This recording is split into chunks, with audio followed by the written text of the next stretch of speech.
दिल्ली सल्तनत। जो मोट की मस्जिद शासक के शासनकाल में बनाई गई थी। सिकंदर लोदी।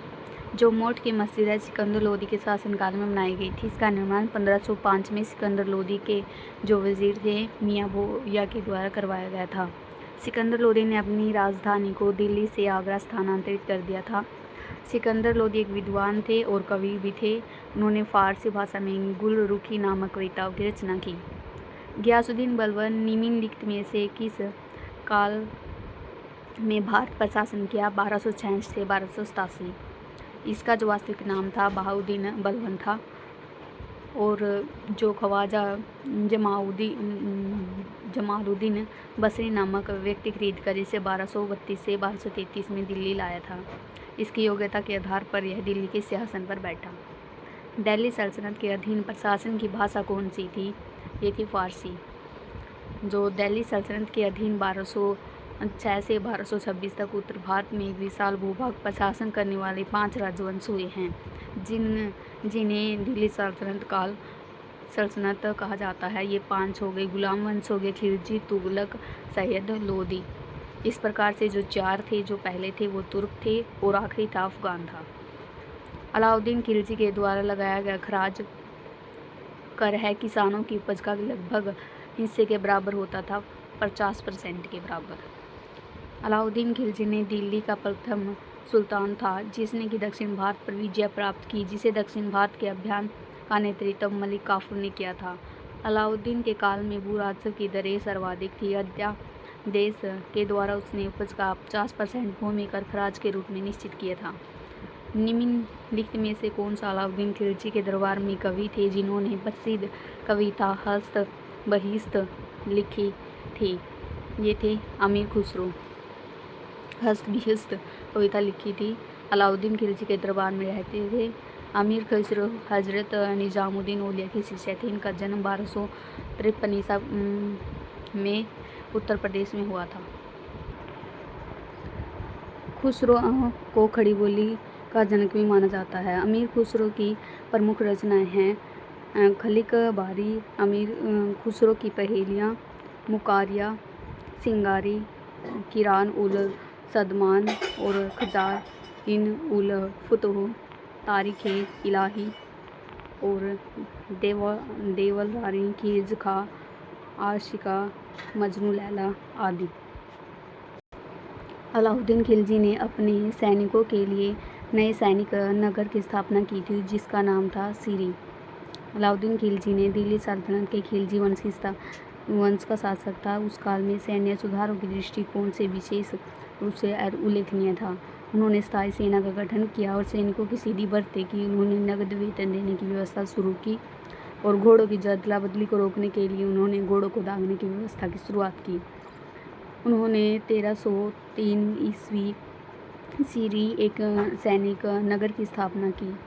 निम्नलिखित में से कौन सा स्मारक खिलजी राजवंश के द्वारा बनाया गया? अलई दरवाज़ा, जो कि अलाउद्दीन खिलजी के द्वारा जलालुद्दीन खिलजी जो फिरोज खिलजी है उन्होंने खिलजी वंश की स्थापना की थी। अलई दरवाज़ा दिल्ली के महरौली में कुतुब उल इस्लाम दक्षिण प्रवेश द्वार है। इसका निर्माण 1311 ईस्वी में सुल्तान अलाउद्दीन खिलजी द्वारा बलुआ पत्थर के द्वारा किया गया था।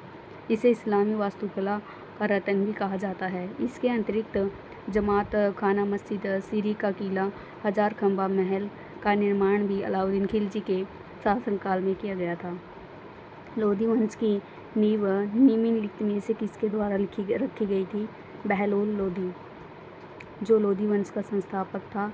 19 अप्रैल 1451 में जो बहलोल शाहगाजी की उपाधि से दिल्ली के सिंहासन पर बैठा था। दिल्ली का प्रथम अकवान राज्य की स्थापना बहलोल लोदी के द्वारा की गई थी, जिसने कि बहलोल सिक्के का प्रचलन किया।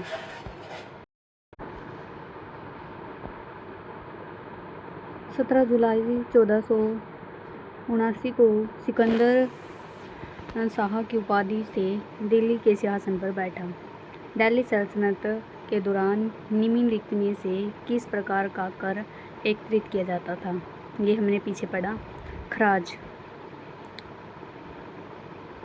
दिल्ली सल्तनत काल की कर व्यवस्था शरीयत के आधार पर आधारित होती थी। शरीयत के अनुसार 4 प्रकार के करों का उल्लेख मिलता है। खराज, यह हिंदू किसानों पर लागू भूमि कर था जो उत्पादकता का 1/4 से 1/3 भाग होता था। जजिया, जो कि गैर धार्मिक कर था, जो गैर मुसलमान जनता से सल्तनत द्वारा सुरक्षा के लिए वसूला जाता था। जो खम्स होता है वो लूट किए गए माल पर लगने वाला कर होता है। ज़कात होता है एक धार्मिक कर जो कि मुसलमान अमीरों की आय एवं संपत्ति पर 2.5% के रूप में लगता है। दिल्ली में जमात खाना मस्जिद का निर्माण निम्नलिखित में से किसने करवाया था? ये अलाउद्दीन खिलजी के शासनकाल में करवाया गया था इसका निर्माण। निजामुद्दीन औलिया के निकट इसका निर्माण कराया गया था इस मस्जिद का। इसका निर्माण लाल बल्ब पत्थर से करवाया गया था। जमात खाना मस्जिद है, यह तत्कालीन मस्जिदों में से सबसे बड़ी मस्जिद है। मोहम्मद तुगलक ने अपने सैनिकों को भुगतान करने के लिए टोकन मुद्रा का इस्तेमाल किया था जो कि बनी होती थी, सस्ती धातु की बनी होती थी, जो कि मोहम्मद बिन तुगलक के द्वारा जारी की गई थी मुद्रा, और इसे टोकन मुद्रा या फिर कागजी मुद्रा की तरह यह दिखती थी। सांकेतिक मुद्रा भी कहा जाता है इसे। और ये सिक्के धातु से बने होते थे, लेकिन सोना चांदी के न होकर ये सस्ते धातु के होते थे। इस सस्ती मुद्रा से जाली सिक्के बड़ी आसानी से बनाए जा सकते थे। कुतुब मीनार के 5वें तल का निर्माण निम्न में से किस शासक के शासनकाल में हुआ था? ये था फिरोज शाह तुगलक के शासनकाल में, जो कि कुतुब मीनार दिल्ली के पास महरौली में स्थित है, जो कि विश्व की सबसे बड़ी ऊंची मीनार है।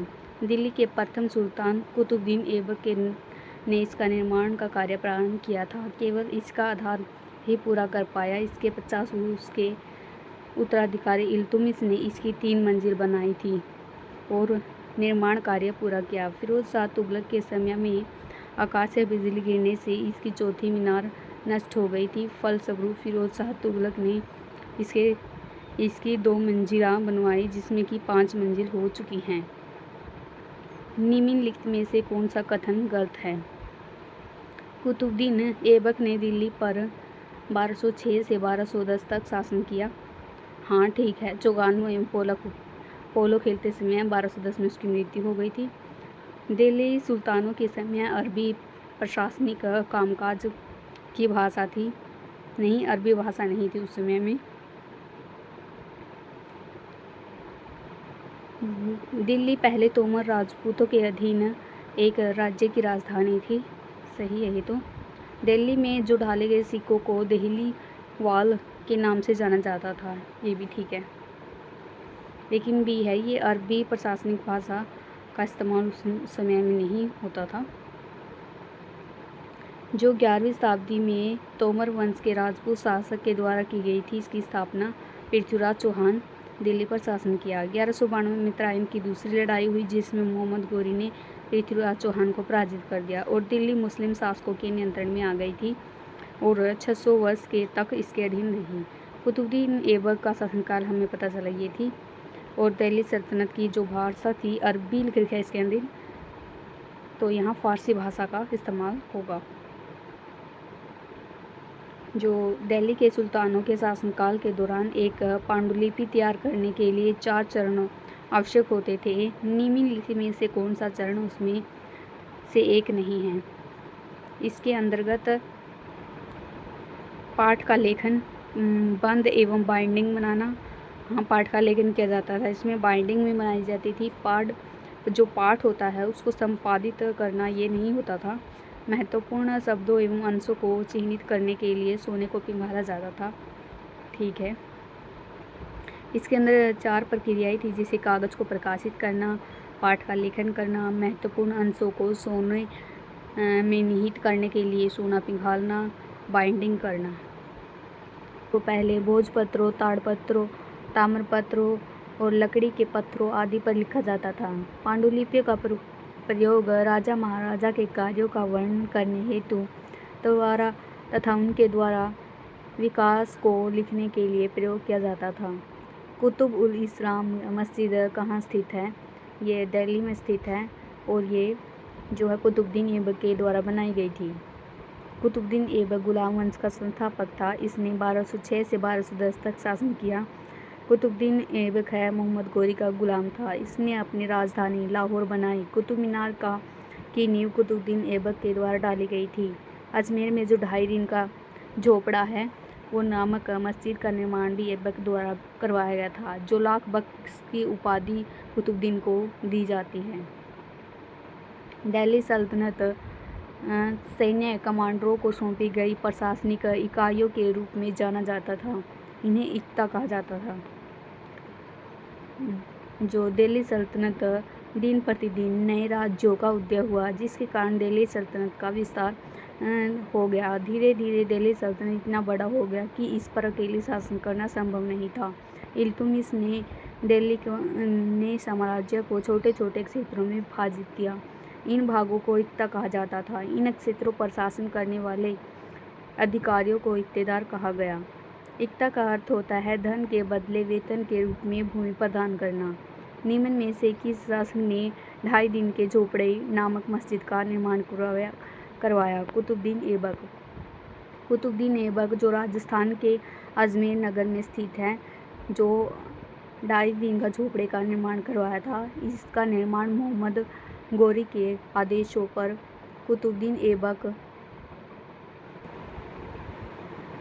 ने वर्ष 1192 में शुरू करवाया। रज़िया सुल्तान के पिता कौन थे? ये इल्तुतमिश। 1205 से 1240 में शाही नाम जलालुल्लाह उद-दीन रज़िया जैसे रज़िया सुल्तान के नाम से जाना जाता है। दिल्ली सल्तनत के तुर्की इतिहास में प्रथम मुस्लिम शासिका थी। दिल्ली सल्तनत में गुलाम वंश का शासक इल्तुतमिश की बेटी इल्तुतमिश की पुत्री थी, जिसने 1236 से 1240 तक दिल्ली सल्तनत पर शासन किया। अमरोहा के युद्ध जो 1305 में दिल्ली सल्तनत को किस के ऊपर विजय प्राप्त की थी? ये थी मुगल सेना। जो ही 1305 में भारत की दिल्ली सल्तनत की सेनाओं एवं मध्य एशिया जो मुगल चगताई खान के बीच लड़ी गई थी। मलिक नायक के नेतृत्व में दिल्ली की सेना ने वर्तमान उत्तर प्रदेश के अमरोहा के पास अली बेग और उसके तातराक के नेतृत्व में अपनी मुगल सेना को हराया। खातौली की लड़ाई जो 1517 में मेवाड़ के राजा राणा सांगा ने दिल्ली सल्तनत दिल्ली के सुल्तान लोदी को पराजित करके उसे कैद कर लिया और फिरौती वसूलने के बाद उसे रिहा कर दिया। तो ये थे इब्राहिम लोदी को पराजित करके उन्होंने कैद कर लिया था। और जो 1517 में जो खतौली का युद्ध हुआ था, उसमें महाराज जो राणा सांगा थे, उन्होंने इब्राहिम लोदी को पराजित कर दिया था। उसे कैद करके फिरौती वसूलने के बाद उसे रिहा कर दिया गया।